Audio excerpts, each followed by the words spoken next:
9 विषय हिंदी। कृतिका। इस जल प्रलय में शीर्षक पढ़ा रहे थे कृतिका ग्रंथ के अंतर्गत।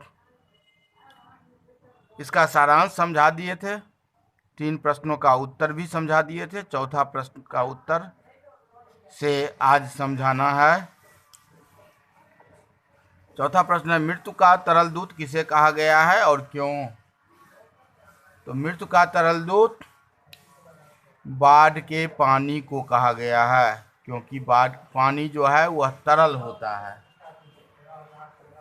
जो ऊंचे नीचे स्थानों को डुबोता हुआ, लोगों को भयभीत करता हुआ मृत्यु का संदेश लेकर आता है। इसे मृत्यु का तरल दूत कहने का कारण यह है कि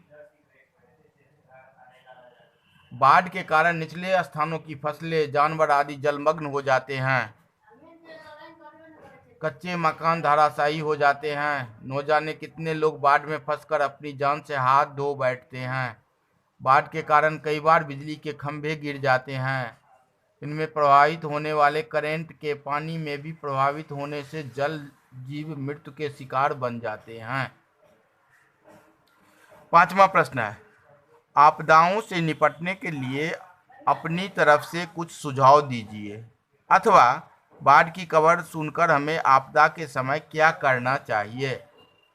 आपदाओं से निपटने के लिए मैं अपनी तरफ से कुछ सुझाव देना चाहता हूं, जो निम्नलिखित है।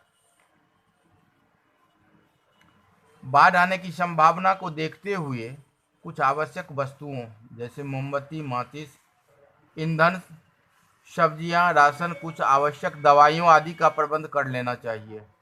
दूसरा, प्राथमिक उपचार में काम आने वाली दवाएं जरूर रख लेनी चाहिए।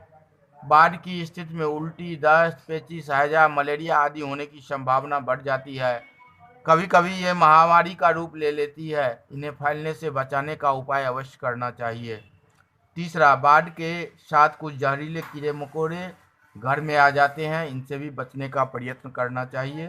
चौथा, बाढ़ आने की संभावना में कीमती वस्तुओं को ऊंचाई वाली जगह पर रख देना चाहिए। 5वां, दूषित पानी के प्रयोग से बचना चाहिए। 6ठा, हम लोगों को जागरूक करें कि प्लास्टिक की थैलियों को इधर उधर न फेंकें, क्योंकि ये नालों में इधर उधर फंसकर अवरोध उत्पन्न करती हैं।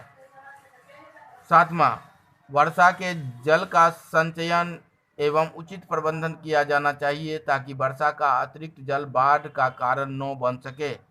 और 8वां, नदी नालों पर बांध बनाकर पानी को रोकना चाहिए। 6ठा प्रश्न है, जब दानापुर डूब रहा था तो पटनिया बाबू लोग उलटकर देखने नहीं आए, अब बूझो।